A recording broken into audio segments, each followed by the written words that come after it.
데살로니가 전서 5장 11절 함께 위로하고 서로를 세우라. 오늘 이 말씀입니다. 함께 위로하고 서로를 세우라. 오늘 말씀대로 함께 위로하고 서로를 세우라 했는데 우리가 서로 해야 될 일 중에 한 가지입니다. 데살로니가 전서 5장 11절 같이 읽습니다. 그러므로 너희가 지금 하고 있는 것 같이 너희끼리 함께 위로하고 서로를 세우라. 예. 그러므로 너희가 지금 하고 있는 것 같이 하고 있는 것 같이 함께 너희끼리 함께 위로하고 서로를 세우라. 너희끼리 함께 위로하고 서로를 세우라. 이건 혼자 할 수 있는 일이 아닙니다. 너희끼리 함께 위로하고 서로를 세우라. 서로 해야 될 일을 해야 됩니다. 우리가 뭐 서로 비방하고 서로 헐뜯고 서로 욕하고 뭐 서로 뒷담화하고 이러면 안 되죠. 서로 무너뜨리는 게 아니라 서로를 세워야 되고 함께 위로하고 너희끼리 함께 위로하고 이 규제를 잘 기억하고 우리가 해야 될 일, 주께서 우리에게 명하신 일입니다. 자, 기도하고 시작하겠습니다. 위대하시고 거룩하신 주 하나님 감사합니다. 하나님께서 은혜와 복을 주셔서 이 시간 주의 영을 저에게 충만케 하여 주시고 이 말씀대로 저희가 한 그리스도 안에서 한 지체들로 또 한 형제 자매들로 모여 싸우니 서로 함께 위로하고 서로 함께 세워주는 그런 성도를 되도록 도와주시옵소서. 주의 영을 충만케 하시고 하나님의 말씀으로 저희를 강건하게 해주시기를 간구합니다. 아버지 하나님 어느 때보다 이 시간 은혜가 차고 넘치기를 구합니다. 주님께서 이 며칠간 하늘로부터 흡족한 비를 주신 것 같이 이 시간 저희에게 하나님의 말씀의 너를 흡족하게 허락하여 주시고 성령의 충만함을 부어주시기를 간구드립니다. 은혜에 풀어주시옵소서. 감사드리며 주의 성기도합니다. 아멘. 앉으시기 바랍니다. 오늘은 함께 위로하고 서로를 세우라. 함께 위로하고 서로를 세우라. 이 주제로 주의 말씀을 전하겠습니다. 성령의 다른 이름이 위로자입니다.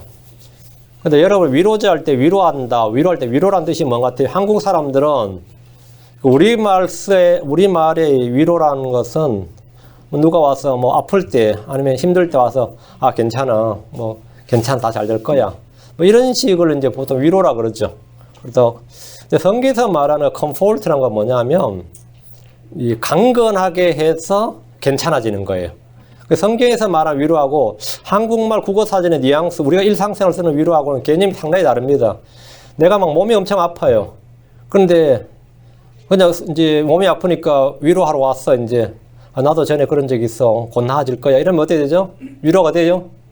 한국 사람들에게 이제 기본적 위로라는 말은 병문안 와서 위로한다는 말은 이제 보성을 빨리 낫길 바래 덕담해주고 뭐 기도해주고 이런 거에서 내 마음이 좀 위로를 받았다. 이런 식이 이제 위로고 성경에서 말하는 컴포트는 그런 게 아니라 내가 몸이 아파요. 그럼 왔는데 몸을 완전히 아픈 통증이 사라지는 거야. 왔는데 사람이 왔는데 뭐 이야기 좀 나누다 보니까 통증이 사라지고 안 아파. 그리고 막 새 힘이 나. 그래서 성경에서 위로라 그럽니다. 이건 뭐냐면 강건하게 하여 괜찮아지는 것. 강건하게 하여 괜찮아지는 것. 내가 감옥에 갇혔어요. 엄청 낙담되죠. 인생 꼬였어. 그런데 내 마음을 누가 와가지고 내 마음을 강건하게 해서 내가 이제 아무렇지도 않아. 내 몸은 여전히 감옥에 있는데 아무렇지도 않아. 그럼 뭐 되죠? 그걸 위로를 받았다 그래요. 성경에서 말하는 위로는 뭐만지 알겠죠? 내가 이제 죽게 됐어. 그럼 뭐 한사 끝장이죠. 막 죽게 됐는데 누가 무슨 위로 돼요. 그런데 성령께서 내 안에 딱 오셨어요. 그래서 성령께서 나한테 오셨는데 죽는 것도 괜찮네. 나 아무렇지도 않아요. 이러면 어떻게 된 거죠? 그걸 위로받았다 그럽니다. 이게 성경에서 말하는 위로란 뜻이 comfort란 뜻이 그러니까 이걸 한국말로 대체 어떻게 해야 될지를 제가 잘 모르겠는데 지금 긴장 상태인데 긴장을 완전히 풀어주고 아무렇지도 않게 하는 거예요. 내가 엄청 긴장을 하고 있어요. 근데 긴장을 완전히 풀어주는 easy. 그리고 나서는 힘을 줘서 그게 no problem. 이래야 되는 거 있죠. 그걸 성경에서 말하는 comfort라 그럽니다. comfort. 그래서 성령께서 위로자라 그러면 우리가 막 힘든데 성령께서 와서 괜찮아 이렇게 어루만져 주는 게 그게 위로가 아니고 성령께서 오셔서 우리를 뭐라고요? 내가 막 긴장하고 있고 막 트러블이 생기고 막 힘들고 한 걸 싹 풀어주고는 힘을 주면 뭐가 되는 거죠? 그걸 위로라 그럽니다. 성경은 성령을 뭐라고 한다고요? 위로자라 그래요. 근데 제가 한국말로 한 단어를 만들 수가 없어서 제가 그냥 우리말 쓰는 말로 위로자로 그냥 지금 우리 그래 번역되어 있으니까 함께 위로하고 한 말 때 그 말이 무슨 말인지 알겠죠? 함께 위로하고 서로를 세워라. 저는 개혁성경 읽을 때는 항상 보혜사로 읽었었기 때문에 뭐 위로자란 말을 성경에 본 적이 없어요. 킹잼성을 번역해서 한글 킹잼성경도 1994년에 나왔는데 그때도 보혜사라고 되어 있었습니다. 영어 킹제임스 성경에는 comfort, 이런 위로자로 되어 있는데 대부분의 한글 성경이나 현대역본들에는 성령께서 위로자라는 사실을 가리고 있는데 문제는 위로자라는 사실도 가리고 있는데 위로자라고 해도 뜻이 와닿질 않아요. 이게 크리스천들에게 내가 계속 하나님께 위로만 받아서 뭐하냐. 그런 식이 되는 거죠. 그 진리의 영이신 성령은 우리를 위로하는 위로자십니다. 위로자란 건 뭐냐면 상처를 싸매주시고 기름을 부어주셔서 그 고통과 통증은 사라지고 그 상처는 흉터가 되고 내 마음은, 내 혼과 영은 새롭게 되고 소생되는 것을 뭐라면 위로라 그럽니다. 그 성령께서 위로자란 말은 내 상처는 싸매주고 부상, 그리고 다친 것은 뭐라고요? 치료를 해주는 거예요. 완전 치료해서 이제 안 아파야지. 안 아프고 내게 뭐가 된다고? 그것도 끝이 아니라 몸은 소생이 돼. 혼은 소생이 된다. 그럼 성령께서 그걸 한 단어로 뭐라고 한다고요? comforter 그럽니다. 그걸 위로자 이렇게 말해요. 일단 개념을 정확히 잡아놔야 됩니다. 성령의 위로자란 말은 주님께서 나의 상처나 나의 이 아픈 부위나 나의 그 부상이나 내가 지금 낙담해 있거나 절망이거나 이 모든 것을 다 완전히 원상복귀를 시켜주고 그걸 완전히 싹 없애버리고 영을 소생시키고 새롭게 해주시는 분, 이거를 이제 comforter 이렇게 말합니다. 저희 교회에서 성령론 강의할 때 이미 다루었지만 다시 한번 오늘 본문을 살펴보겠습니다. 지금 저희 교회의 모든 성도들이 지금 위로가 필요한 때인 것 같습니다. 거기다 또 간절히 몇 분이 이번 주에는 위로하는 설교를 좀 해달라. 위로. 그래서 제가 사실은 다른 걸 제가 주걸 잡았는데 뭐 그렇지. 그래서 지금 이 본문을 잡았어요. 요한복음 14장. 요한복음 14장입니다. 내가 아버지께 구할 때 이제 그분께서 다른 위로자를 너희에게 주사 그분께서 영원토록 너희와 함께 가게 하시리라. 내가 아버지께 구할 때 이제 그분께서 다른 위로자를 너희에게 주사 이러죠. 컴포트를 너희에게 주사 말이죠. 너에게 주사 그분께서 영원토록 너희와 함께 가게 하시리니. 예수님께서 아버지께 구하는 것이 있는데 위로자입니다. 예수님은 이 세상을 떠나 하늘로 가시고 하늘로부터 대신 다른 위로자를 제자들에게 주시도록 구했습니다. 아버지께서 이 땅의 성도들을 위해 위로자를 주셨습니다. 위로자는 성령의 다른 이름입니다. 그분께서 영원토록 너희와 함께 거하게 하시리라 했는데 구약과 달리 성령은 왔다가 떠나지 않고 영원토록 거하신다. 이게 완전한 차이죠. 구약과 신약의 완전한 차이입니다. 그분께서 영원토록 너희와 함께 거하게 하시리라. 여기 얹어라. 영원토록 너희와 함께 거하게 하시리라. 그러니까 성령은 우리 안에서 떠나거나 없어지지 않는다. 이거예요. 성령은 없어지지 않는다. 구약에서는 사울에게 임했던 성령은 그가 죄를 범했을 때 사울을 떠났습니다. 삼손에게 임했던 성령 그가 죄를 지었을 때 삼손을 떠났습니다. 다윗은 죄를 범했을 때 성령을 거두지 말아 주실 것을 주께 간절히 구했습니다. 시편 51편 11절에 나를 주의 앞에서 쫓아내지 마시고 주의 거룩한 영을 내게서 거두지 마소서. 주의 거룩한 영을 내게서 거두지 마소서. 무슨 말이에요? 성령이 떠나지 말아 달고 다윗 자신에게 있던 성령이 자신을 떠나지 말아 달라고 구한 겁니다. 구약에서는 성도들에게 성령이 주어져도 성령이 언제든지 떠날 수가 있었던 거죠. 사울을 떠났고 삼손은 떠났다가 다시 돌아왔죠. 다윗은 떠나지 않았습니다. 그래서 다윗이 이런 기도를 했던 거예요. 솔로몬의 성전에 거하던 주의 영은 유다가 배교했을 때 솔로몬의 성전을 떠났습니다. 예루살렘을 떠났어요. 에스겔 11장의 3절에 주의 영광이 그 도시 한가운데를 떠나 위로 올라가서 도시의 동쪽편에 있는 산 위에 서니라. 주의 영이 성전을 떠나서 지금 동쪽편의 산으로 떠났단 말이죠. 에스겔은 주께서 예루살렘 성전을 떠난 것을 보았고 후에 다시 돌아오는 것도 봤습니다. 다시 돌아와서 그 성전 동문으로 들어간 것도 봤어요. 에스겔 43장 4절에 주의 영광이 정면이 동쪽을 바라보는 문의 길을 통해 그 집으로 들어가니라. 주의 영광이 동쪽 문을 통해 다 들어가더라고요. 그 에스겔이 떠나는 걸 봤고 다시 들어오는 거 봤는데 이 두 사건, 떠나고 들어오는 이 두 사건 사이의 세월이 2600년 플러스 알파예요. 지금 2600년이 지났어요. 그리고 아직도 남았죠. 그 이제 언제 다시 들어오죠? 예, 주의 재림 때 다시 들어오는 거예요. 7년 대환란이 끝나면서 이제 거기 재림 행로를 통해서 동문으로 들어온 거죠. 이게 2600년이 넘게 걸린 시간입니다. 예. 이런 주의 재림 때 있을 일이고, 그런데 주께서 보내시는 성도들에게, 주께서 성도들에게 보내신 성령은 영원토록 너희와 함께 거하게 하시리라 이랬습니다. 이것은 신약 성도들에 주어진 특권이고 복입니다. 그분 우리를 뭐 한다고요? 우리의 상처를 싸매주시고, 완전히 싸매주시고, 그건 모든 상처는 다 흉터로 바뀌는 거예요.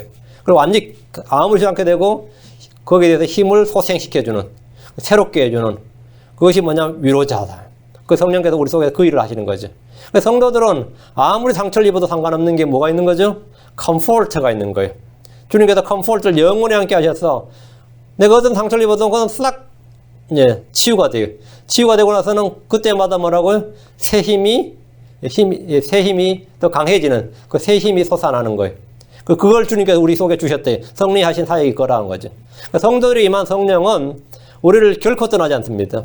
우리는 불순종으로 성령을 거역할 수 있습니다. 불신으로 성령을 슬프시게 할 수 있습니다. 육신을 따르면 성령을 억누를 수 있습니다. 무지로 인해 성령을 제한할 수 있습니다. 그러나 성령은 결코 우리를 떠나지 않습니다. 주께서 영원히 거하게 하셨다 이거예요. 주께서 우리와 영원히 함께 거하게 하시겠다고 하셨습니다. 요한복음 14장 17절 곧 진리의 영이시라 세상은 그분을 받아들이지 못하는 이는 세상이 그분을 보지도 못하고 알지도 못하기 때문이라. 그러나 너희는 그분을 아나니 이는 그분께서 너희와 함께 거하시며 또 너희 속에 계실 것이기 때문이라. 성령은 진리의 영이십니다. 세상은 성령을 받아들이지 못하고 보지도 못하고 알지도 못합니다. 우리는 성령을 압니다. 성령은 우리와 함께 거하십니다. 우리 속에 거하십니다. 자, 성령에 관한 가장 위대한 진리가 주 예수님의 입을 통해 지금 쏟아져 나오고 있습니다. 성령은 위로자이시고 진리의 영이시고 우리 함께 거하시고 떠나지 않으시고 우리 속에 영원히 계신다는 겁니다. 18절 내가 너희를 위로 없이 버려두지 아니하고 너에게 오리라. 내가 너희를 위로 없이 내버려두지 아니하고 위로 없이 내버려두지 않는다. 위로가 없다는 말은 뭐냐? 상처가 나면 상처를 그대로 방치가 되는 거죠. 내가 쓰러지면 쓰러지는 방치가 되는 거, 넘어지면 방치가 되는 게 위로 없이. 그러니까 위로가 있다 이 말은 뭐냐면 상처가 나면 치유가 있고, 넘어지면 일으켜지고, 부상을 나면 고쳐지고, 약해지면 강해지고, 이게 위로가 있다 이 말이. 그러니까 내가 너희를 위로 없이 버려두지 않냐고 너희에게로 오리라. 이게 중요한 거는 아까 분명히 진리의 영 위로자라는데 지금 뭐라 그러죠? 내가 이랬죠. 내가 그랬어요? 주께서는 분명히 성령 위로자를 보내신다고 하셨는데 여기서는 내가 너에게로 오리라 이렇게 하셨습니다. 예수님은 성령을 통해서 다시 우리 안에 오시겠다는 거예요. 주님 우리 안에 거하십니다. 우리 속에 거하시는 성령님은 하나님의 영이시고 그리스도 영입니다. 로마서 8장 9절에 그러나 너희 안에 하나님의 영께서 거하시면 너희가 육신 안에 있지 아니하고 성령 안에 있나니 이제 어떤 사람이 그리스도 영이 없으면 그는 그분의 사람이 아니니라. 하나님의 영, 성령, 그리스도 영이란 말이 한 구절 속에 모두 등장합니다.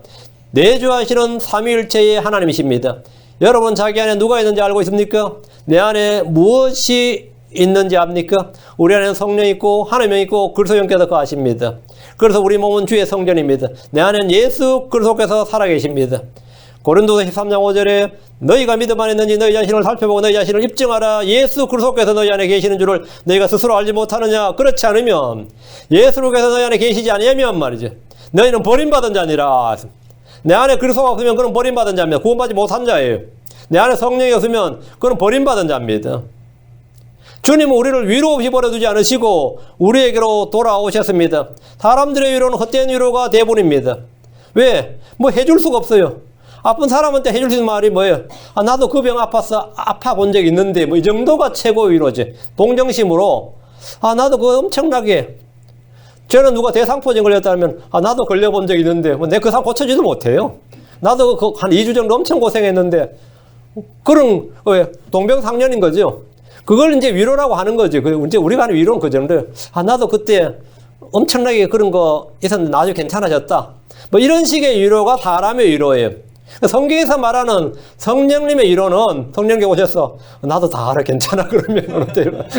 여러분 속에 성령님 오셔가지고 아 괜찮아 나도 다 알아. 응? 그럼 어떨 것 같아요? 황당한 말이죠. 응? 그 위선하면 안 하지 사실은 뭐. 그래서 성경에서 말하는 위로는 그런 게 전혀 아니다 말이지. 응? 위로 없이 버려두지 않는다 말은 성령의 위로라는 말은 뭐냐면 위로자 성령이라는 말은 뭐냐면 우리의 모든 상처와 아픔을 치유하시고 소생시키신다예요. 말씀으로 난 상처는 성령의 기름 부음보다 더 나은 치료제가 없습니다. 성령의 기름 부음보다 더 나은 위로가 없다 이 말이에요. 형제들로 인해 받은 상처는 성령의 위로로 완전한 치유가 가능합니다. 말씀은 양날산 검입니다. 이 칼은 싸우는 칼이기도 하지만 요리를 할 때 쓰기도 합니다. 때로는 이 말씀의 칼이 형제들을 베기도 하고 찌르기도 합니다. 베드로가 말씀을 선포했을 때 그것을 들었던 사람들의 마음이 어땠는지 한번 보십시오. 자, 전부 다 사도행 2장 37절. 이건 여러분이 영어 킹제임스 성경 좀 확인을 해야 돼요. 사도행전 2장 37절. 이제 그들이 이 말을 듣고 마음속으로 찔려라는 부분에 언더라인. 마음속으로 찔려 베드로와 나머지 사도들에게 이르되 사람들아 형제들아 우리가 어찌할까.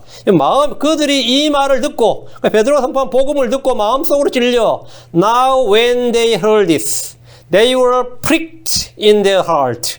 pricked in their heart. pricked라는 게 뭐냐면 송곳으로 뭘 확 찔러버리는 거예요. 그 마음속에 그 마음속에 뭐라고 그들이 말씀이 확 찔린 거예요. 말씀이 그들 마음속을 프릭한 거죠. 그들의 마음속에 찔렸단 말이죠. 찔렸어요. 그럼 어떻게 되겠죠? 피가 줄줄 나는 거죠. 피가 줄줄 나는 거죠. 그들은 베드로가 선포한 주의 말씀에 그의 마음이 찔렸습니다. 주의 말씀이 그들의 마음을 찔렀는데 이런 상처를 치유받는 방법은 회개하고 복을 믿는 겁니다. 그들은 그날 회개하고 예수로 이름으로 침례를 받았는데 무려 3,000명이 구원받았습니다.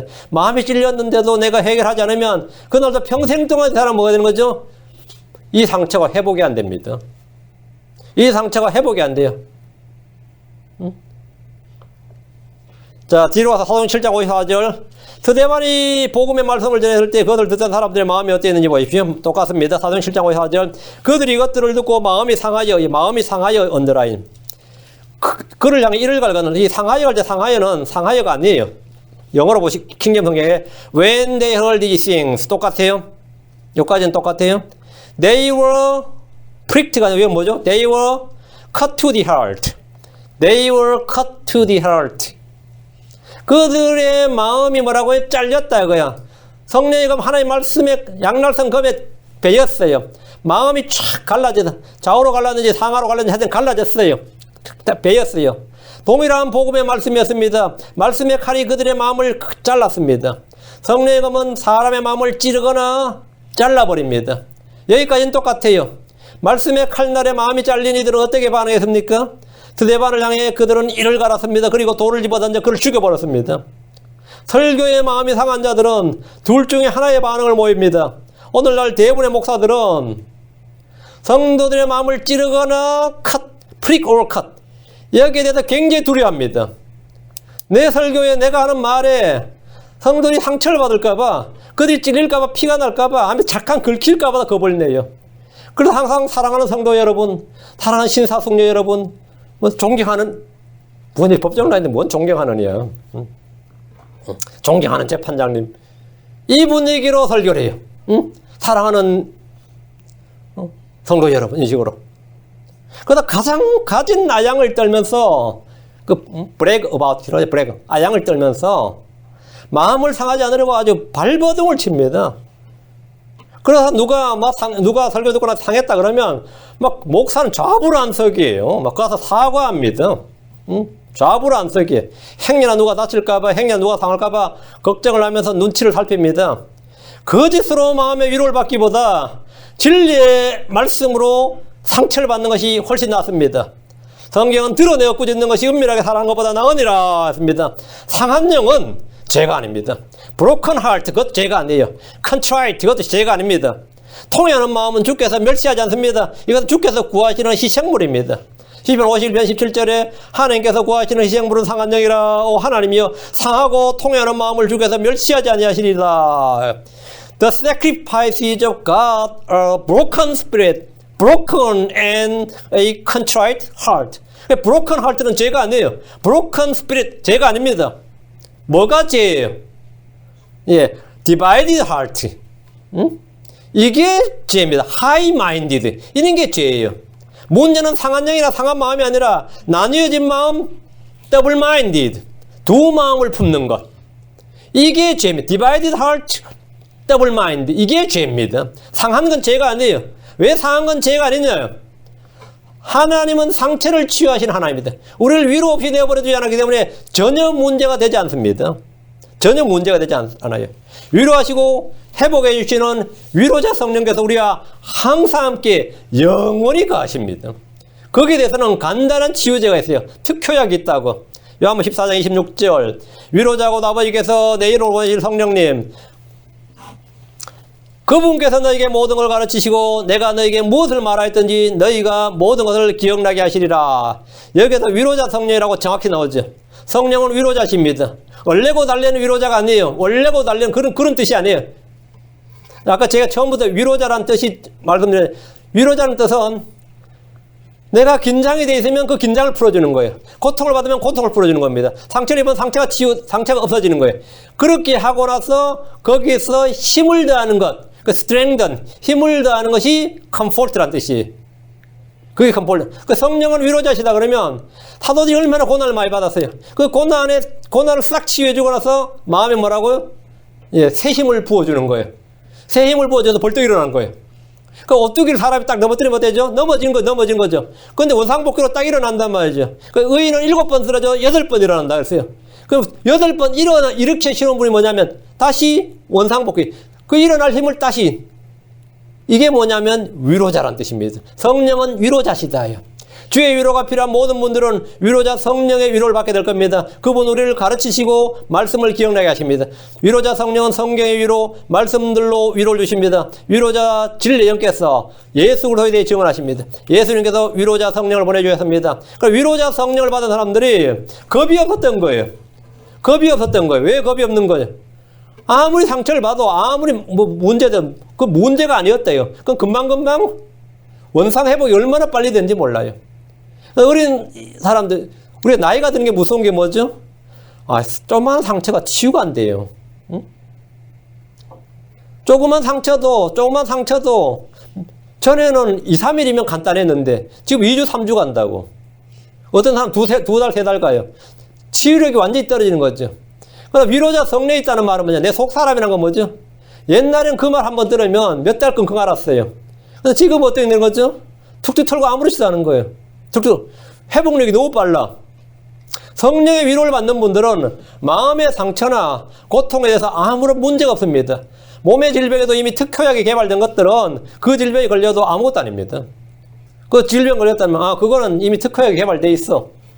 그 한 방에 나. 그러면 그건 뭐 병이라 그러지도 않아요. 그건 질병이라 그러지도 않답니다.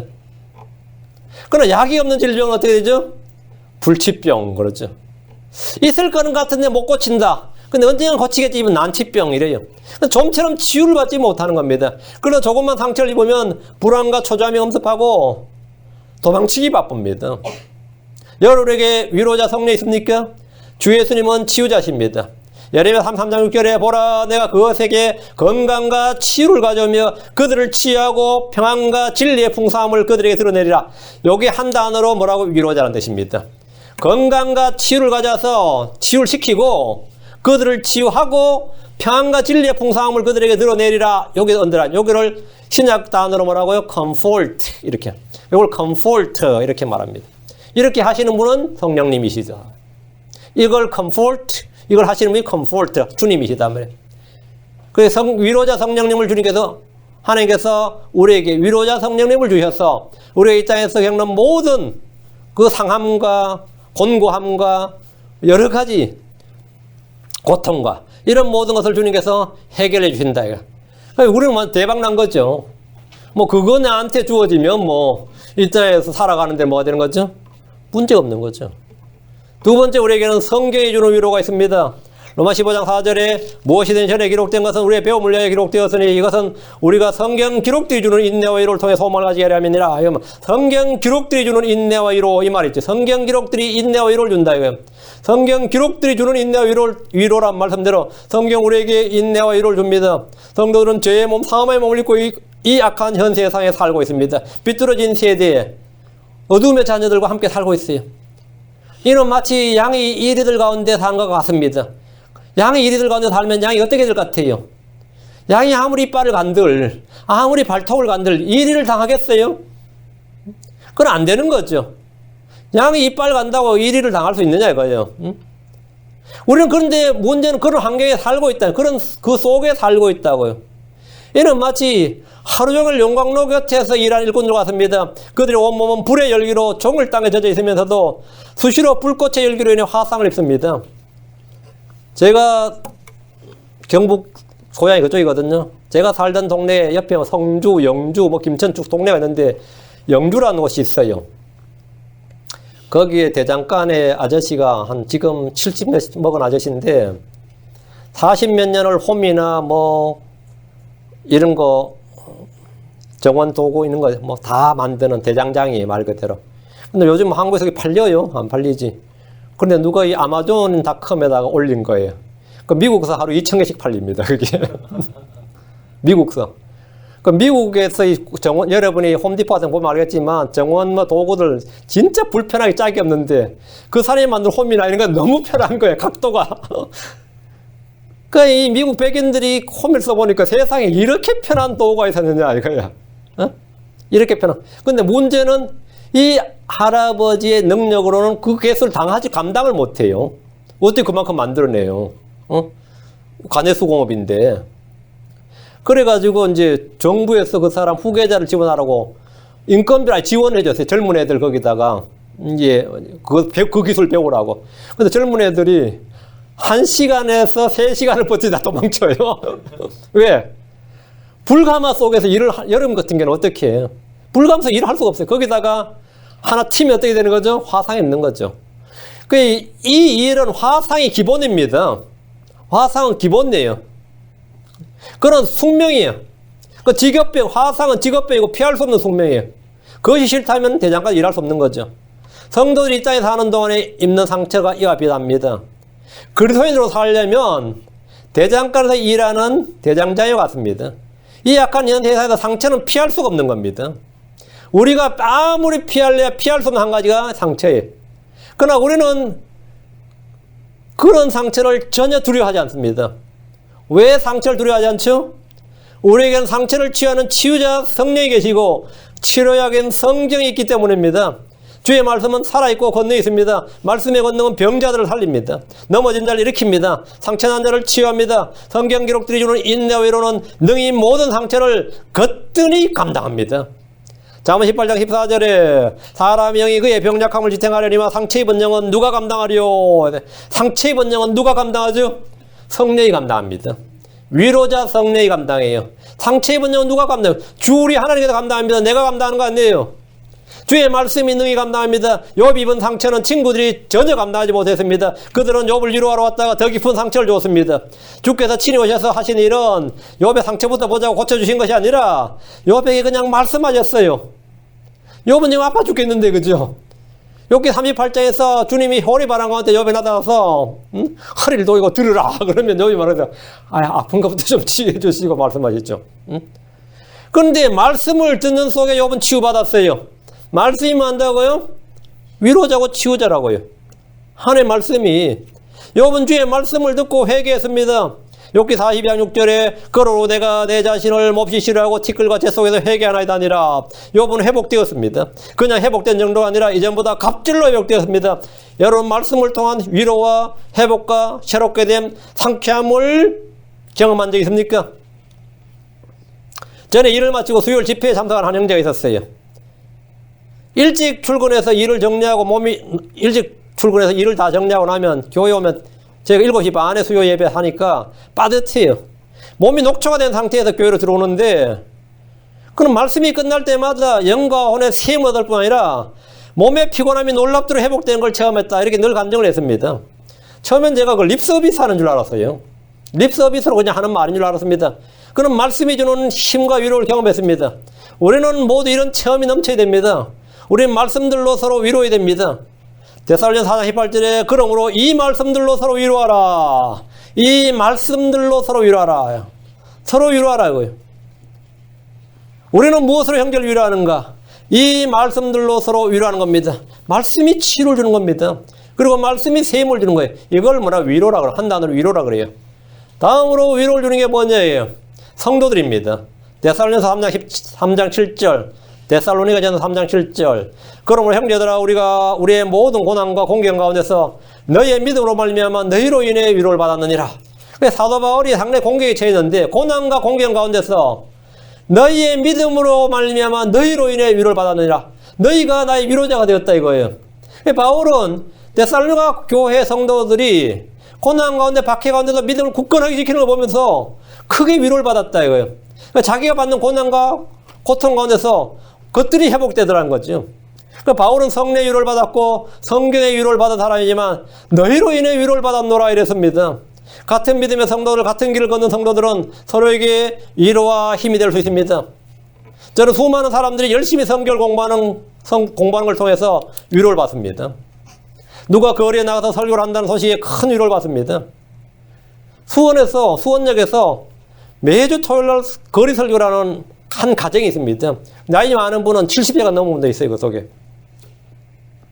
그래가지고 제 친구 형제가 너무 놀라워서 자기가 거의 동참을 한 거예요. 그 가정에. 나도 거리 설교 같이 좀 하자. 응? 스트리트 프리칭이라 그래요. 그래, 교회는 어디 다니십니까? 그러니까 하산일 교회를 잘 못 정했는데 제가 제 친구한테 그 LA에 말씀 침례교회라고 있는데 혹시 아십니까? 그러더라는 거예요. 응? 그 친구가 그 목사가 제 친구라면 그 자리에서 전화를 걸어서 전화기를 바꿔주더라고요. 응? 그분들이 3명이서 매주 토요일마다 수원역에서 거리 설교를 하는데 전도지를 그렇게 많이 뿌리고 그 일을 한 번도 안 빠지고 한다는 거예요.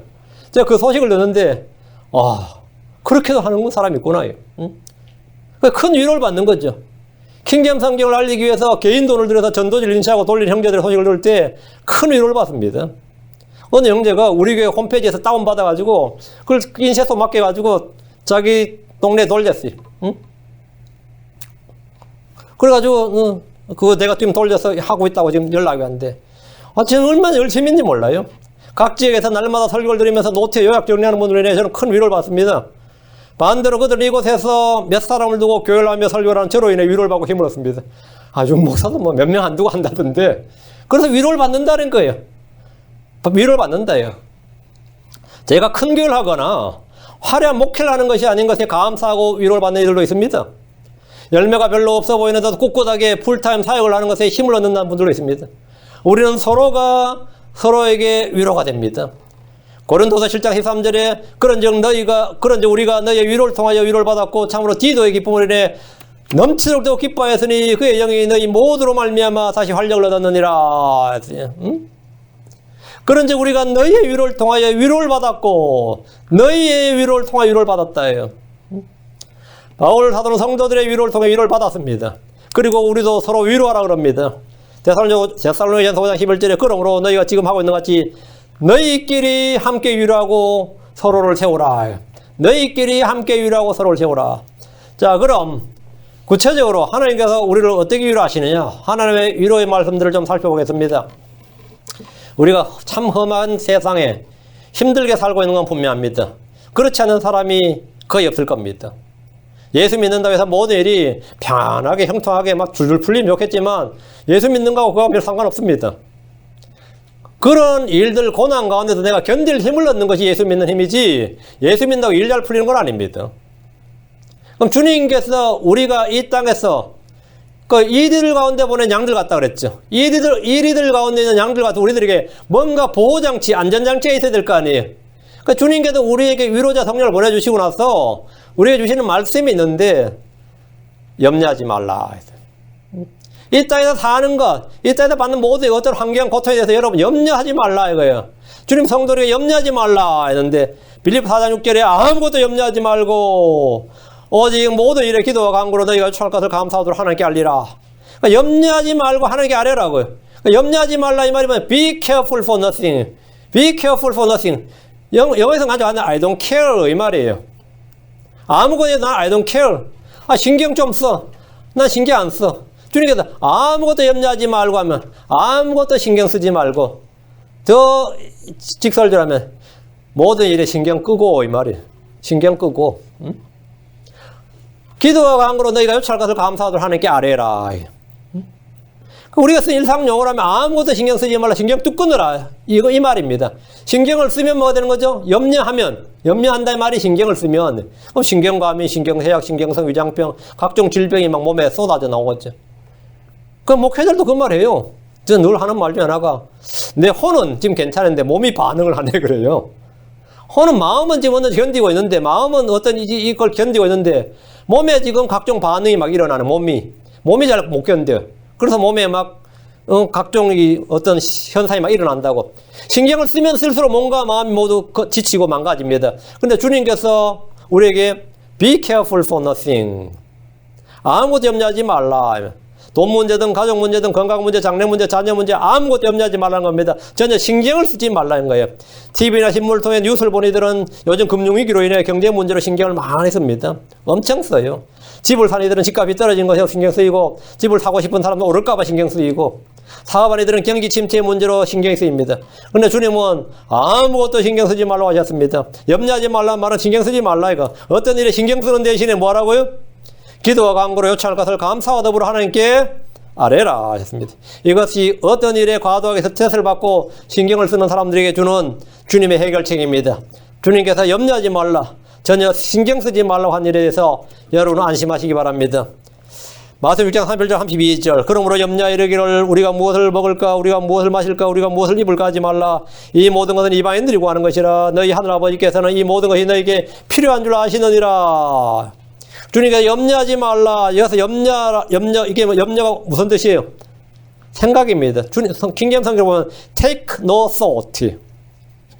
take no thought. take no thought. 생각하지 말라고요. 뭐 먹을까, 뭐 입을까 생각을 하지 말라고. 먹고 사는 문제에 대해서 생각하지 말라는 겁니다. 다 먹고 살자고 하는 일인데 어떻게 그 일에 대해서 생각하지 않을 수 있단 말이냐. 이렇게 반문할 수 있습니다. 대기업의 경영자들도 앞으로 우리가 뭘 가지고 먹고 살 것인가 끊임없이 먹거리를 찾아서 헤맵니다. 대부분의 사업가들, 장사꾼들은 다 이런 고민을 합니다. 무엇을 먹을 것인가, 무엇을 해서 먹고 살 것인가. 그런데 주님은 그런 걸 신경 쓰지 말라고 하냐. 아니, 생각조차 하지 말라고 그럽니다. 주님께서 생각하지 말라고 하는 일들에 대해서 계속 생각하고 있다면 자연인 내일 일이나 장래일을 염려하게 됩니다. 이는 참으로 태평한 소리가 아닐 수가 없습니다. 먹거리를 고민한 모든 청년 백수 실업자들, 한 가정을 책임져야 하는 가장 실업자들, 노인 실업자들, 구멍가게에서부터 대기업을 경영하는 모든 실업가들에게 먹거리 문제에 관한 주님 해결책은 이겁니다. 마태복음 6장 33절이 오직 너희는 먼저 하나님의 왕국과 그의 의를 구하라. 그리하면 이 모든 것을 너희에게 더하시리라. 이것이 해결책이다 이거예요. 무엇을 먹을까, 무엇을 입을까에 대한 해결책은 뭐냐? 그러나 너희는 먼저 하나님의 왕국과 그분의 의를 구하라. 그리하면 이 모든 걸 너희에게 더하시리라. 더하시리라. 경기 침체로 허덕이는 상인들에게 주님은 장사로 고민하지 말라고 하셨습니다. 무엇을 먹을까, 무엇을 입을까 깊이 생각하는 대신에 먼저 하나님의 왕국과 그분의 의를 구하라고 하셨습니다. 그러면 먹거리로 고민하던 모든 고민이 다 해결됩니다. 주님이 먹을 것을 주신다는 겁니다. 성경은 말하기를 베드로전서 5장 7절에 너희의 모든 염려를 그분께 맡기라. 그분께서 너희를 돌보시느니라. 우리의 케어기버, 우리를 케어하시는 분이 누구라고요? 주님이시다. 그분께서 너희를 뭐라고요? 돌보시느니라. 누가 나를 돌봐주는 거죠? 자식들이 나를 돌봐주면 좋겠죠. 주님께서 너희를 돌보시느니라. 그분께 너희 돌보시느니라. 가장 확실한 뭐죠? 보증이죠. 가장 확실한 안전책입니다. 이거보다 더 확실한 안전책이 없어요. 이거보다 더 확실한. 저도 늘 이 보험회사에서 뭐 내 정보를 이제 빼와가지고 맨날 생명보험 들라고 와요. 그럴 때마다 늘 갈등해. 이거 들어야 되나 말아야 되나. 나 죽으면 애들이 어떻게, 목사가 살아있으면 그나 나은데요. 목사 죽어버리면요. 목사 자매 사모는 교회 여집사나 여전도사보다 못합니다. 생활의 질이 그냥 떨어지는 게 교회에서 열심히 일하는 여자 전도사보다 훨씬 못돼요. 여자 전도사는 뭐 500부나 100, 1000부나 받지만 목사 죽어버리는 사모는 그것도 끝나버리는 거예요. 그거는 완전히 끝나버린 거예요. 그 평생 했던 일이 아무것도 없기 때문에 이게 또 이게 할 줄 아는 게 없어요. 그럼 이건 뭐 완전히 뭐 생활은 거의 게임 끝나는데 제가 우리 집 사람한테 겁을 좀 줬지. 나 죽으면 끝난다. 여기서. 큰 교회 여전도사만도 못하다요. 살아있을 때 사모님이지 죽어버리면 이 교회 같은 경우는 뭐 은퇴연금도 없고 보장책이 하나도 없다요. 그냥 이 순간에 그냥 끝나는 거다요. 그럼 뭐 해야 되겠어? 기도해야지. 오래 살라고. 오래 살라고 기도해야지 뭐해.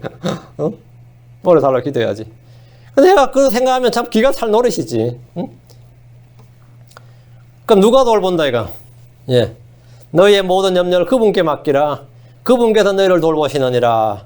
그분께서 너희를 돌보시느니라. 네. 제가 옛날에 그 생각을 많이 했어요. 존 켈빈도 54세 죽고, 조지 위필드도 54세 죽고 해서, 나도 굵고 작게 한 54세 정도 생각해서 지금 보면 50 넘을 것 같지 해가지고, 한 20년, 30년은 연장해. 요즘 이런 생각 다 하고 있어요. 별 생각 다 합니다. 왜? 이건 뭐 금방의 세월이라는 게 얼마나 빠른지 몰라요. 30대는 50이 언제 올까 싶었어요. 그때쯤이면 나도 기독교 강요 같은 책이나 한 권 쓸 수 있을 것 같아. 그러면은 인쇄라도 받잖아. 그죠? 유족들이 인쇄라도 받잖아. 근데 이놈의 책은 뭐 내놔봐야 뭐 2,000권, 3,000권 해와요. 이게 1년에 인쇄가 100만 원도 안 들어오니까 내가 찍는 데면 몇천 불 들어버리고 뭐 인쇄는 100만 원도 안 들어오니까 이거 뭐 황당한 거죠. 황당한 거지. 그냥 선교 차원에서 내는 거지. 두 번째, 낙심하지 말라요. 근데 걱정하지 말라는 거, 신경 쓰지 말고 생각하지 말라 이거야. 두 번째, 낙심하지 말라. 사람들은 기대가 무너지면 뭐죠? 낙심합니다. 품었던 희망이 어떤 사건의 환경으로 인해 불가능하다는 걸 알게 될 때 낙심이 됩니다. 이스라엘 백성들은 적과 꿀이 흐르는 가나안 땅에 대한 기대로 부풀어 있었지만 그 땅을 정탐하고 돌아온 정탐꾼들의 악한 보고를 듣고 완전히 낙심했습니다. 불신은 사람을 낙심케 합니다. 불법은 사람을 낙심케 합니다. 다윗은 말하기를 시편 40편 12절에 셀 수 없이 많은 재앙들이 나를 에워싸고 내 불법들이 나를 붙들므로 내가 위를 볼 수도 없사오며 그것들이 내 머리털보다 많음으로 내가 낙심하나이다 했습니다. 내가 낙심하나이다. 몸에 힘이 빠지는 것은 음식을 먹거나 운동을 하거나 기타 어떤 방법을 쓰면 되지만 마음이 낙심될 때는 백약이 무효입니다. 마음이 낙심될 때 치유할 수 있는 방법이 뭡니까? 하나님께 소망을 두는 겁니다. 소망의 대상이 하나님이라면 낙심할 일이 없습니다. 시편 42편 5절에 오 내 혼아 어찌하여 내가 낙심하느냐 어찌하여 내 속에서 불안해하느냐 하나님께 소망을 두라. 그분의 얼굴에 도우심으로 인하여 내가 여전히 그분을 찬양하리로다. 하나님께 소망을 두라. 그분의 얼굴에 도우심으로 인하여. 시편 42편 11절 오 내 혼아 어찌하여 내가 낙심하느냐 어찌하여 내 속에서 불안해하느냐 하나님께 소망을 두라. 내 얼굴에 건강이시오 내 하나님이신 그분을 내가 여전히 찬양하리로다. 우리 주 예수는 우리 속에 계신 영광의 소망이십니다. 낙심하지 말라. 이 말씀은 주님의 소망으로 삼지 말라는 겁니다. 낙심될 때 주님을 생각하십시오. 주님이 위로자십니다. 주님이 치유자예요. 주님이 우리를 소생케 하시고 주님이 우리를 채우시는 분입니다. 주님이 우리를 강건케 하시는 분이. 히브리서 12장 3절에 너희는 죄인들이 자기를 대적하기 같이 거역한 것을 견뎌내신 분을 깊이 생각할지니 이것은 너희가 피곤하여 낙심하지 아니하게 하람이니라. 낙심하지 아니하게 하람이니라. 낙심하지 말라. 내가 늙어간다고 낙심하지 마십시오. 내가 지금 뭐 가진 거 없다고 낙심하지 마시고 우리의 속사람이 날마다 새로워지고 있습니다. 주의 오심이 날마다 가까워지고 있어요. 내가 주님 만날 날도 가까워지고 있어요. 하루가 지난 것은 하루가 가까워진 겁니다. 하루가 지난 건 하루가 가까워진 거예요. 잘 행하다가 열매가 없다거나 알아주는 사람이 없다거나 보람이 없다거나 성과가 없다거나 헛고생하는 것 같다 등등의 일로 낙심하지 마십시오. 정하신 때에 다 거두게 된다고 말씀하셨습니다. 징계를 받을 때도 낙심하지 마십시오. 주님 우리를 아들로 대하시고 받으시고 사랑하신다는 증거입니다. 기도할 때도 낙심하지 마십시오. 주님께서는 끈질기게 구하는 것 때문에라도 기도를 들어주십니다. 낙심하는 대신에 우리는 마음을 강하게 하고 담대히 해야 됩니다. 우리는 마음을 강하게 하고 담대히 해야 됩니다. 주님께서 우리에게 지금 주는 위로의 말씀이에요. 염려하지 말라. 뭐라고요? 낙심하지 말라. 셋째는 근심하지 말라. Let not your heart be troubled. 예. 근심하지 말라. 마음이 troubled 뭐야? 근심하고 잠깐 개념 다른데 마음이 뭘로 요동 하나 끌지 말라고요. 근심이란 마음이 시끄러워지고 소란케 되는 걸 말합니다. 요즘 우리가 쓰는 말로 하면 골칫거리다. 골치 아프네. 난감하다. 어쩔 줄 모르겠다. 뭐 이 정도에 해당되는 말입니다. 마음이 번잡하다든지 가슴이 쿵쾅대며 뛰는 것이니 가슴이 답답한 것 등이 다 근심의 증상입니다. 그 근심으로 나타나는 그 현상이죠. 사람마다 한두 가지 근심거리가 없는 사람이 없습니다. 제자들은 예수님 십자가에 못 박혀 죽는다는 말에 근심이 가득했습니다. 베드로는 자신이 주님을 부인하게 될 것이라는 말을 들었을 때 근심이 가득했습니다. 요즘 미국 사람들은 경기 불황이나 경기 침체에 이어 대공황이 올지도 모른다는 소식에 가슴이 답답하고 마음이 시끄러집니다. 이런 모든 것이 근심입니다. 어떤 이는 자식 문제로 근심이 있습니다.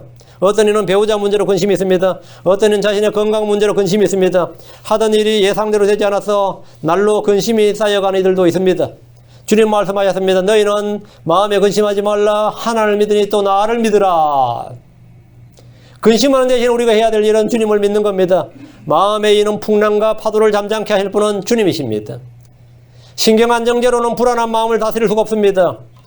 심리치료나 호흡법이나 명상이나 요가나 운동이나 마약이나 알코올이나 일시적으로 마음을 안정시킬 수 있어도 결코 지속적인 평안이 깃들지 않습니다. 주님께서는 근심하지 말라고 하신 데는 이유가 있습니다. 주님께서 평안을 주시기 때문입니다. 요한복음 14장 27절에 내가 너에게 평안을 끼치나니 곧 나의 평안을 너에게 주노라. 내가 너에게 주는 것은 세상에 주는 것 같지 아니하니라. 너희는 마음에 근심하지도 말고 두려워하지도 말라. 주님께서 평안을 주신다. 이건 하나님의 화평이에요. 나의 평안을 너에게 준다잖아. 나의 평안을. 이 평안을 받으면 요동할 일이 없어요. 세상 사람들은 평안이 잠시고 근심이 일상적인 것 같지만 성도들은 근심이 잠시고 평안이 일상입니다. 우리는 항구적이고 지속적인 이 평안이 있단 말입니다. 베드로 1장 6절에 비록 지금 필요가 있어 너희가 여러 가지 시험으로 인하여 잠시 근심하고 있으나 지금은 필요가 있어. 우리가 하는 근심은 필요가 있어서 잠시 하는 근심입니다. 여러분의 마음은 지금 근심 가운데 있습니까? 평안 가운데 있습니까? 주님이 주신 평안은 주님이 주신 평안을 가지고 있어야 된다. 성령의 평안은 성령의 열매이기도 하고 선물이기도 합니다.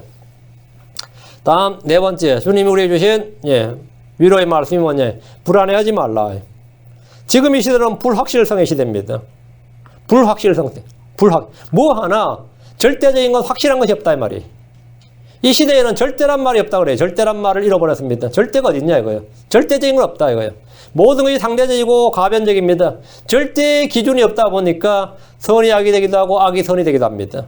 어둠이 빛이 되고 빛을 어둠이라고 부릅니다. 의와 불의의 기준이 없으니 죄와 불법조차도 상황에 따라 바뀌어버립니다. 절대 진리에 대한 가치 기준이 없는 것보다 더 불안한 일은 없습니다. 미래는 어떻게 될지 아무도 모른다고 말합니다. 환경 파괴로 인해 지구에 재앙이 닥칠지, 핵전쟁으로 인해 공멸할지, 행성 간의 충돌이 일어나 멸망할지 알 수 없다고 말합니다. 우리는 성경을 통해 앞으로 있을 일들을 정확히 알지만 세상은 학자들에도 앞으로 어떻게 될지 알 수 없다. 알 수 없다. 확실한 건 없다. 모른다고만 연발합니다. 주님은 전쟁과 전쟁의 소문을 들을 때 불안해하지 말라고 하셨습니다. 저는 과학적 지에는 어떤 기사에도 불안해하지 않습니다. 뭐 지구가 어떻게 된다느니 온실 기후, 기후 변동, 별거 온실가스 별 이야기 다 하죠. 무슨 협정 해도 저는 그런 것에 대해서는 어떤 불안도 없습니다. 왜? 성경이 있기 때문입니다. 성경이 있기 때문에. 주님은 재림의 소식에 대해서도 불안해하지 말라고 했습니다. 예수님이 베들레헴에 태어났다는 소식에 헤롯 왕과 온 예루살렘이 불안해했듯이 주님의 날이 가까이 왔다는 소식은 많은 신자들의 기쁨을 주는 것이 아니라 불안을 야기합니다. 크리스천들이 주의 재림에 대해 불안해하면 어떡해? 벌써 오시면 안 되는데. 벌써 오시면 안 되는데 이게 뭔 소리야? 벌써 오셨어야 되는데 했지. 벌써 오셨어야 되는데 이래야 되는데 벌써 오시면 안 되는데. 대환란에 대한 지식이 없거나 잘못 알려진 지식으로 인해 불안해하는 신자들도 있습니다. 환란 통과서를 믿는 성도들은 자신이 환란을 통과하지 못하고 짐승의 표를 받게 되지 않을까? 무시무시한 환란을 내가 어떻게 견딜 수 있을까? 이런 생각을 하면 마음이 불안해집니다. 거짓 진리는 성도들의 마음속에 평안이 아니라 불안을 야기합니다. 지금 여러분을 불안케 하는 게 뭐예요? 직장 문제, 돈 문제, 사람 문제, 교회 문제 뭡니까? 회개하지 않고 숨겨놓은 죄는 시한폭탄같이 언제 터질지 모르기 때문에 불안합니다. 주께 시인하지 않는 죄가 있다면 즉시 고백하고 회개하십시오. 회개는 불안의 내관을 제거하는 안전장치와 같습니다. 앞으로 닥칠 고난으로 인해 불안합니까? 성경 말합니다. 베드로 3장 14절 그러나 너희가 의로 인하여 고난을 당하면 행복한 자니 그들이 두렵게 하는 것을 무서워하지 말고 불안해하지도 말며 두려워하지도 말고 무서워하지도 말고 불안해하지도 말라. 고난과 박해는 불안해할 대상이 아니라 기쁨의 대상입니다. 다섯째, 주님께서 우리에게 주신 위로의 말씀이 뭐냐요? 흔들리지 말라. 흔들리지 말라. 흔들리지 말라는 것은 우리가 받은 말씀에 대해 믿음이 흔들리지 말라는 거예요. 때로 설교를 통해서 성경에 본 말씀들이 현재의 삶과 처지와 환경 돌아가는 일들과 도무지 맞지 않는 것들이 있습니다. 성경은 내게 부족함이 없다고 말하는데 나는 파산지경이고, 성경은 구하는 자마다 얻을 것이요 말하는데 아무리 기도해도 응답이 없고, 성경은 믿는 자에게 불가능이 없다고 말하는데 현실에서는 가능한 것이 별로 없고, 그러면 믿음은 저절로 흔들리게 됩니다. 믿음이 흔들리게 됐죠. 그런 적이 없나 봐요. 말씀과 착착 맞아 떨어져요. 말씀대로 나는 현실이 착착 맞아 떨어지냐고. 특히 인내가 필요한 일들에 대해서는 더욱 그렇습니다. 우리가 원하는 것을 얻고 싶어 하는데 주님 우리에게 필요한 것들만 주시기 때문에 믿음이 흔들립니다. 목회자들은 생각보다 부흥이 없을 때 자신이 받은 소명에 대해서 흔들립니다. 내가 과연 콜링을 받았는가? 내가 진짜 콜링을 받았는가? 내가 못 모르고 그냥 하는 게 아닌가? 이런 소명에 대해서 흔들려요. 성도들은 죄악된 습관이나 생활을 단절하지 못할 때 자신이 받은 구원에 대해서 확신이 흔들립니다. 내가 과연 구원받은 게 맞긴 맞나? 이런. 내가 구원받은 게 맞나? 하는 일마다 생각대로 풀리지 않을 때 주님의 선하심이나 성령의 인도하심에 대해서 믿음이 흔들립니다. 흔들리죠. 아브라함을 보십시오. 주님 아브라함에게 아들을 주시겠다고 약속하셨습니다. 하지만 아들을 얻은 것은 약속을 받은 후에 25년이 지났어야 받았어요. 약속은 아들을 주시겠다 약속을 하고 언제 받았다고? 이삭을 얻을 때 25년 걸렸습니다. 25년. 그럼 25년 동안 어떤 생각이 들겠어요? 주시겠다 했으면 그 다음에 옥동자가 나와야 되잖아. 그런데 전혀 그렇지 않았다. 그 사이 아브라함과 사라의 몸 상태는 자식을 얻을 수 없는 불구의 몸이 되었습니다. 주님의 약속과 현실이 정반대로 진행될 때 믿음이 흔들릴 수 있습니다. 이 말씀과 현실이 안 맞잖아요. 하지만 아브라함은 믿음이 흔들리지 않았습니다. 로마 4장 1절에 믿음이 없어 하나님 약속에 관하여 흔들리지 아니하고 오히려 믿음이 강해져서 하나님께 영광을 돌리며 믿음이 없어 하나님 약속에 관하여 흔들리지 아니하였다. 믿음이 없어 흔들리지 않았다. 우리는 현실이나 자기 생각이나 느낌이 어떠하든 간에 흔들리지 말고 언제나 주님의 말씀이 옳다고 판단해야 됩니다. 주의 말씀이 옳다. 주의 말씀이 옳다. 내가 틀렸고 말씀이 옳다. 성경 우리에게 주의 일을 하다가 흔들리지 말라고 권면합니다. 고린도서 15장 58절에 그러므로 내 사랑하는 형제들아 굳게 서서 흔들리지 말고 굳게 서서 흔들리지 말고 항상 주의 일을 넘치게 하는 자가 되라. 너희 수고가 헛되지 않는 줄 너희가 아느니라. 내가 막 일을 하는데 옆에 힘 빼는 사람도 있죠. 꼭 바람 빼는 사람이 있어요. 힘을 불어넣는 게 아니라 힘을 빼는 사람도 있습니다. 저도 목회하다 보면 항상 저를 가장 힘 빠지게 하는 사람들은 목회자들이었어요. 동료 목회자들이 제일 힘 빠지게 했어요. 항상 그럼 흔들리지. 흔들리지 말고 항상 주의를 넘치게 하는 자가 되라. 항상 주의를 넘치게 하는 자가 되라. 그냥 하는 거예요. 저도 지금까지 해온 거 보면 진짜 믿음이 충만해서 성령 충만해서 한 일인지 똘끼가 충만해서 한 일인지 모르겠다 싶어요. 응? 이 똘끼가 충만해서 한 건가? 누가 뭐라고 해도 그냥 한 거예요. 사람이 윤영재는 그냥 학위 받았어. 옆에 탈봇 있잖아요. 탈봇은 대학원 과정에 신학원이요. 바이올라가 대학교고 대학원은 그 탈봇이라면 2대 총장이나 3대 총장 아주 유명한 총장이라서 이름을 아예 탈봇 시알라지컬 세미나리 바꿔버렸어요. 한국 사람들한테 인기 좋은 신학교입니다. 다 별거 아닌데. 그걸 제가 탈봇에 신학교 원서를 지금도 와요. 이것도 한미 돈이니까. 나 이제 안 간다 그랬는데도 와서 그냥 수업 듣고 청강이라도 해보라고. 응? 학위 받으라 이거야. 학생 유치 작전이에요. 장난이 아니에요. 이메일 계속 보내고. 그래서 나보고 그 신학교 해가지고 형제는 그냥 책 보냐고 책 쓰고 강사나 할 사람이지 교회가 학원도 아니고 이러면서는 힘을 쫙쫙 빼놓는 거예요. 응? 힘을 쫙쫙 빼놓는 거예요. 그래서 그냥 쭉쭉 하는데 그냥 똘끼로 했어요. 그죠? 진짜 똘끼로 한 것 같아. 그러니까 하나님 말씀이 역사를 하더라 이거예요. 하나님 말씀이 역사를 하더라 이거예요. 그 사람들이 역사한 거 하나도 없어요. 이 교회는 누가 전도해서 온 거 아닙니다. 다 하나님 말씀으로 온 거지.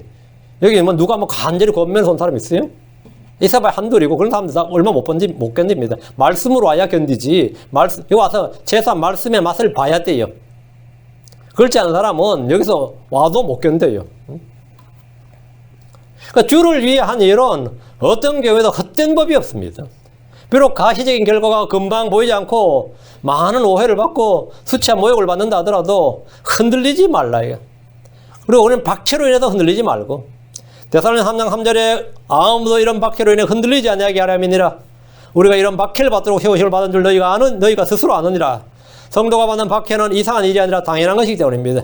그리스도 안에서 하나님의 뜻대로 살고자 하는 모든 자는 박해를 받습니다. 다음에 믿고 기도할 때 흔들리지 말라고 그랬어요. 야고보 1장 6절 7절에 그러나 그는 믿음으로 구하고 조금 더 흔들리지 말지니라. 흔들리는 자는 마치 바람에 밀려 요동하는 바다 물길 같으니 그 사람은 자기가 무엇을 주께 받을 줄로 생각하지 말라. 믿음으로 구하고 조금 더 흔들리지 말라. 그건 내가 구했는데 받든지 못 받든지 간에 그건 내가 신경 쓸 일 아니야. 나는 구하라까지가 내가 할 일이에요. 구하라까지는 내가 할 일이기 때문에 난 내 할 일 했어요. 그러니까 주시고 안 주시고는 하나님이 하실 일이기 때문에 그건 내가 신경 쓸 일 아니다 말이지. 그러니까 나는 믿음으로 구하고 조금도 흔들리지 말지니라 해요. 응? 흔들리면 어떻게 되느냐. 그 사람은 자기가 무엇을 주게 받을 줄 생각하지를 말라 됩니다. 믿고 구하는 일은 우리가 원하는 때가 아니라 주님이 원하시는 때에 응답됩니다. 그러므로 흔들리지 말아야 됩니다. 흔들리지 말아요. 다음 여섯째, 우리에게 주신 말씀이 뭐냐면 초조해하지 말라. 초조해하지 말라. 오래 참음과 인내는 성도에게 가장 필요한 것 중 하나입니다. 믿음 후에 필요한 게 뭐냐면 오래 참음과 인내예요. 욥의 인내를 예로 들지 않더라도 우리는 모든 일에 인내가 필요합니다. 농부는 씨를 뿌리면 수확할 때까지 인내로 기다려야 됩니다. 대부분의 사람들은 마음이 급합니다. 특히 한국 사람들은 성격이 얼마나 급한지 느릿느릿 일하는 것도 견디지 못합니다. 똑같은 일을 했는데 누구는 앞서가고 누구는 자기보다 더 잘 되는 것 같으면 마음이 급해지고 초조해야 합니다. 마음이 다급해지고 초조해지면 무리하게 되고 죄를 범하게 됩니다. 성경 말하기를 시편 37편 1절에 너는 악을 행하는 자들로 인하여 초조해하지 말며 불법을 행하는 자들을 부러워하지 말라. 초조해하지 말라요. 남이 잘 되는 걸 볼 때 초조해하지 마십시오. 동료가 잘 되는 것이나 친구나 친척이 잘 되는 걸 볼 때 초조해하지 마십시오. 남들은 앞으로 가는 것 같은데 나만 뒤로 후퇴하는 것 같을 때 초조해하지 마십시오. 초조함은 기질이나 타고난 성격의 문제 아닙니다. 후천적 습관의 문제 아닙니다. 초조함은 성령의 열매인 오래 참음과 환난이 낳는 인내가 없기 때문에 생기는 겁니다. 성경 말하기를 야고보 1장 4절에 오직 인내를 완전히 이루라. 이것은 너희로 하여금 완전하고 완벽하여 아무것도 부족한 것이 없게 하려 함이니라 했습니다. 저는 성도들이 초조해하는 걸 많이 봤습니다. 이 나이에 해놓은 것이 없다. 이 나이에 집 한 채도 못 샀다. 이 나이에 나이는 점점 들어가는데 아이들은 커오는데 벌어놓은 재산도 없고 앞으로 벌어들일 것도 별로 없을 때 초조해합니다. 직장에서는 계급정리가 다가올 때 초조해합니다. 실적이 없을 때 초조해합니다. 그런데 주님은 초조해하지 말라고 말씀합니다. 초조해하지 말라. 우리가 해야 될 일이 뭡니까? 주님을 기다리는 겁니다. 어제 제 집사람이 동영상 하나를 보여주더라고요. 그게 뭐냐면 네덜란드 사람인데 30몇 년간을 빵을 굽다가 58세에 테너, 성악 가수로 나온 사람이에요. 근데 58세에 노래를 부르는데 진짜 웬만한 성악 전공을 한 성악 가수도 더 영감 있게 부르더라고요. 제가 봐도. 근데 그 사람 노래 두 곡 들었는데 그 사람 노래는 놔두고 이제 그 사람 스토리를 쭉 한번 구글에 찾아서 쭉 읽어봤어요. 스토리를 쭉 읽어봤는데 그렇게 성악을 하고 싶은데 돈이 없어서 성악을 못 한 거죠. 성악이나 미술은 돈이 많이 듭니다. 그래서 그냥 베이커리 빵을 하다가 딸 둘이서 아버지 재능이 너무 아까워가지고 방송국에 연락해서 한번 내보낸 거예요. 응? 그러니까 브리튼 갓 탤런트처럼 요즘 나라마다 그게 있거든요. 그 수입해서 홀랜드 갓 탤런트 거기 나온 거예요. 그래서 파바로티 노래를 불렀는데 맞나? 테너 제일 유명해 죽은 사람 있죠. 그 사람보다 더 잘 부른 것 같아. 성악을 전공 안 한 일반인 그 나이든 60세가 다 된 사람이 제가 들어봐도 전 진짜 잘 여러분 한번 동영상 들어보세요. 엄청나더라고요. 그때부터 인생 폈어요. 그때부터 지금 68세인데 그 10년 만에 30몇 년을 빵 굽다가 난 58세에 다시 노래 참 오래 기다렸죠. 참 오래 기다렸죠. 그런데 인생에 그런 사람은 뭐냐 극단적인 예고 우리가 다 모든 크리스천들이 맺는 열매가 대부분 다 그와 같습니다. 어느 날 갑자기 그렇게 오랫동안 그냥 신앙생활을 해야 소위 말하면 모태신앙부터 했는지 몰라도 30년 40년 신앙생활에서 안 되던 문제가 어느 날 갑자기 또 해결되면서 평안해지는 거예요. 그 대표적인 사람이 누구냐면 야곱이에요. 야곱은 평생을 험악하게 살았어요. 평생을. 그 요셉을 낳고 돌아왔을 때도 평안이 없었습니다. 왜? 자식들이 아버지를 완전 놀려먹는 거예요. 요셉 팔아버리고 뭐 이러니까 언제 그 사람 평안 누렸을 것 같아요? 예. 이집트로 이민 가서 평안을 누렸어요. 이집트에 이민 가서. 이집트에 이민 가서 몇 년간 누린 평안이 그 사람 130년을 인생을 보상받은 거예요. 인생을. 그 어느 날 갑자기, 응? 우리가 평생 60년, 70년을 어떻게 살지 몰라도 주님의 은혜가 임하고 그게 전부 다 합력하여 선을 이룰 때 남은 몇 년을 평안 가운데, 완전한 평안 가운데 가다가 주님 만날 수 있습니다. 근데 이거는 그동안 모든 고생한 모든 걸 그냥 다 그냥 일거에 다 해결돼요. 일거에. 아, 그건 전부 다 한번 경험해야 되는데, 우리 교회 모든 성도들은 그거 한번 경험해야 돼요. 응? 여러분이 늙어서 뭐 요양병원에 갈지 그냥 집에 있을지 아무도 몰라. 제가 요양병원 갈 때마다 이게 나의 미래가 될까 봐 겁날 정도야. 그 어떻게 알아요? 그런데 내 속에 완전한 평안, 주님으로 말미암아 완전한 평안과 은혜가 한번 임해야 돼. 그 평생을 그렇게 나는 험악하게 살았는데, 험한 삶을 속에서 험난한 인생의 여정을 살았는데, 그게 다 해결돼 버린 거예요. 다 해결돼 버린 거예요. 아, 그 삶이 참 부럽지. 그건 제일 잘 산 겁니다. 그건 성공한 삶, 그건 절대로 실패한 삶이 아닙니다. 모든 크리스천은 다 성공한 삶이에요. 모든 크리스천은 다 successive life입니다. 여러분 절대로 실패한 인생이 아닙니다. 여러분 절대 실패한 사람이 아니에요. 그래서 여러분 누구도 부러워할 필요가 없습니다. 부러워하지 말라 그랬어요, 주님이. 사람들 자신이 갖고 있지 못한 걸 볼 때 어때죠? 부럽죠. 내가 없는 것을 남도 갖고 있지 않으면 괜찮은데, 내가 없는 걸 다른 사람이 갖고 있으면 어때죠? 부럽다 그래요. 그런데 내가 갖고 있는 걸 남이 더 많이 갖고 있을 때는 더 부럽지. 그걸 시기라 그래요. 응? 시기는 뼈를 썩게 하는 겁니다.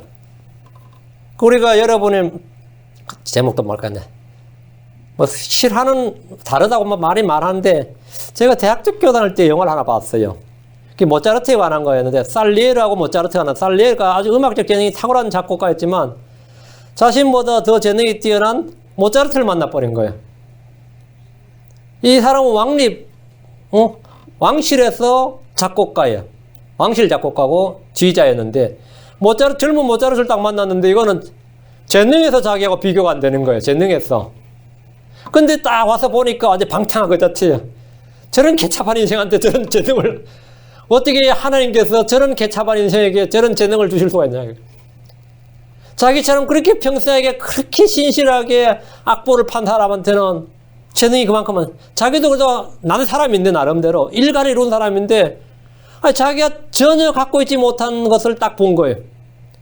그러다 결국은 포기를 해버리고 아예 불가능하다고 판단되기 때문에 체념을 해버립니다. 그러다 결국은 자기가 그 시기심 때문에, 그죠? 그 영화에는 그래 나와요. 모차르트가 자연스레 죽게, 과로사로 죽게 만들고 자기를 미쳐버리지. 자기를 미쳐버리고 그렇게 나오는데, 뭐 실화는 그렇지 않다 그래요. 뭐 별 소리 다 있는데, 그거 보면 다른 건 모르겠고, 시기심이 사람을 어떻게 만드는가를 잘 보여주는 영화예요, 이게. 그 감독이 다른 건 하나 몰라도 사람의 시기심이 사람을 어떻게 만드는가를 그렇게 리얼하게 보여줘요. 응? 사람 시기심이. 그래, 목회를 잘하는 사람도 마찬가지입니다. 자기보다 목회 더 잘하는 목사 보면은 시기심이다. 아주 유명한 외과 의사인데, 자기보다 훨씬 더 잘하는, 수술 잘하는 외과 의사 나타나면, 아이, 그 자식한테 계속 막 입에서 욕이 떨어지질 않아요. 욕이 떨어지지 않습니다. 응? 이게 뭐, 그 시기심이라는 게 사람을 그렇게 만드는 거예요, 시기심이라는 게. 응? 시편 73편을 쓰는 아삽을 보면, 아삽의 시편인데, 이는 내가 사악한 자의 번영을 보고 어리석은 자를 부러워하였음이로다. 이는 사악한 자의 번영을 보고 어리석은 자를 부러워하였음이로다. 왜 저렇게 잘 되는 거야, 이거? 아삽은 믿음의 사람이었는데, 자기가 봐도 이 어리석은 놈들이 너무 잘 되는 거예요. 그리스도인들은 세상 사람들의 형통함이나 번영에 대해서 부러워하지 말아야 됩니다. 그들의 삶의 방식에 대해서 전혀 부러워하지 말아야 됩니다. 성경 말하기를 잠언 3장 31절에 학대하는 자를 부러워하지 말며 그 어떤 길도 따르지 말지니라. 부러워하지 말라고. 학대하는 자는 권력자들을 말합니다. 힘이 없는 민초로 사는 이들은 가장 부러워한 것이 바로 이런 겁니다. 누구 자식은 판검사가 되었다, 고위공무원이 됐다, 장차관이 됐다, 국회의원이 됐다, 좋은 대학 갔다, 부자 되었다. 부러워하지 말라는 겁니다. 그거 아무도 모릅니다. 응? 부러울 거 하나도 없다. 누가 뭐가 됐다. 아무것도 없대. 잠언 23장 17절에 너는 마음에서 죄인들을 부러워하지 말며 종일토록 주를 두려워할지니. 너는 마음에서 죄인들을 부러워하지 말며 종일토록 주를 두려워하라. 잠언 24장 1절에 너는 악한 자들을 향하여 부러워하지 말며 그들과 함께하기를 바라지도 말지니라. 너는 악한 자들을 향하여 부러워하지 말. 그들과 함께하기를 바라지도 말지. 나도 그 서클에 끼어들기를, 나도 그들의 그룹 속에 나도 발 하나 담궜으면 바라지도 그런 생각도 하지 말라고요. 응? 그게 그냥 분리가 돼야지. 나도 그쪽 멤버로 한번 들어가 봤으면, 부러워할 것이 아닌 것들을 부러워하면 자신만 초라해집니다. 우리에게는 뭐가 있냐? 나에게는 뭐가 있느냐 이거예요. 내가 얻은 게 하나 있다면 아무것도 못 얻었더라도 나는 뭐라 그릇을 얻었다. 이거. 나에게는 절대 진리를 얻었다. 이거. 이 세상에 절대 진리를 얻은 사람 많지 않습니다. 내가 절대 진리를 얻었다는 거. 이거는 가치를 매길 수가 없는 거예요. 내 속에 그게 있으면 여러분 누굴 부러워할 일이 없어요. 그 사람들은 그런 걸 아무것도 얻지 못한 사람들입니다. 아무것도 얻지 못한 사람. 내가 절대 진리를 얻었다. 내 속에. 여덟째, 두려워하지 말라. 이건 성경에 144회에 나오는 말씀인데 fear not. 주님께서 반복해서 하시는 말씀 중에 하나가 두려워하지 말라. 주님을 두려워하는 것, 주님을 두려워하는 것에 주님을 두려워하고 주의 말씀을 두려워하는 것에 아무것도 두려워할 것이 없다. 이거예요. 주님께서 뭐 하지 말라 이렇게 하시면서 우리가 이 세상에서 살아가는 방법을 쫙 말씀해 주셨어요.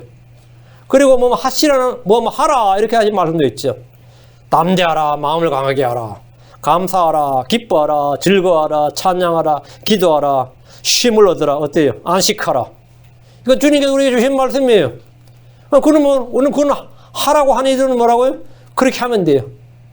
그런데 하지 말라고 하는 거는 다 해. 두려워하고 부러워하고 초조해하고 불안해하고 무서워하고 하지 말라고 하는 다 하고 하라고 한 것은 감사하지 않고 기뻐하지 않고 즐거워하지 않고 찬양하지 않고 이게 저 거꾸로 이 청개구리도 아닌데 이 거꾸로 한단 말이죠.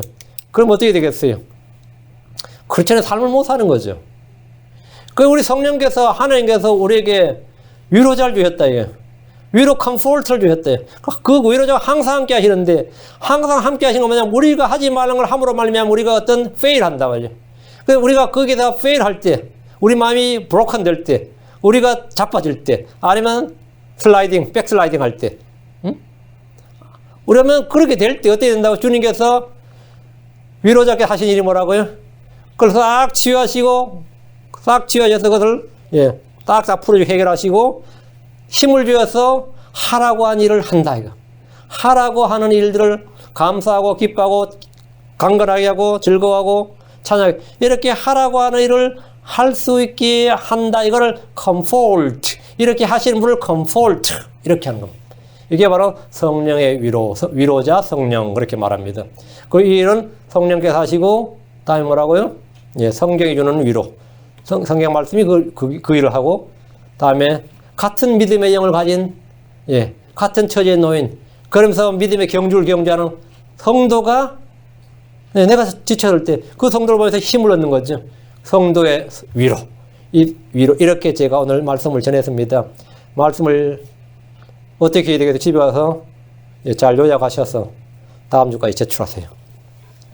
말씀을 잘 요약하셔서 한 페이지 정도 잘 요약하셔서 다음 주까지 말씀을 입력하는 과정이 있어야 됩니다. 말씀을 그냥 듣고 흘려듣지 않고, 저희가 요즘 계속 이 과제물 내고 하는데, 많은 분들이 있어요. 옛날에 그냥 원고 다운받아가지고 쭉 읽다가 읽고 말았는데, 직접 내가 한번 이렇게 찾아가면서 한번 라이팅 써봤더니만은 각인되는 정도가 완전히 다릅니다.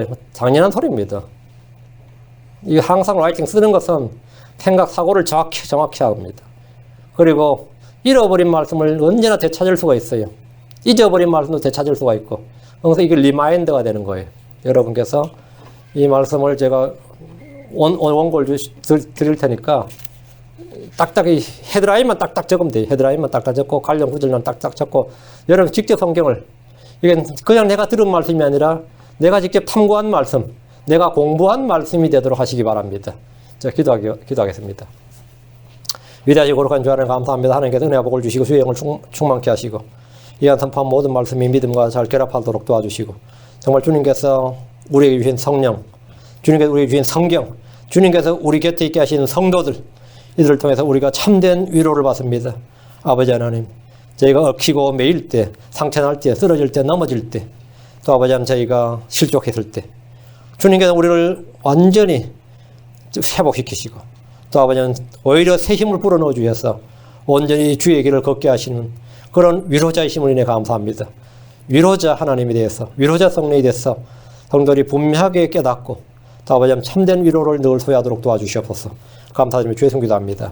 아멘. 네, 181장입니다. 찬송가